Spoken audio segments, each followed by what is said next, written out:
scared. Luckily, she did a few recalls to me, and then did a loop round the back of me, came round and landed back on me, and I did do a little cry, to be honest.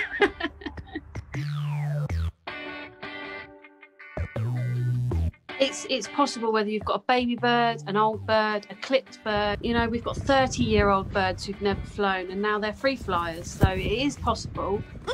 Nothing like it. There's no enrichment that can replace proper free flight. It is amazing for them. Yep, she's chaotic. She's playful. She's affectionate.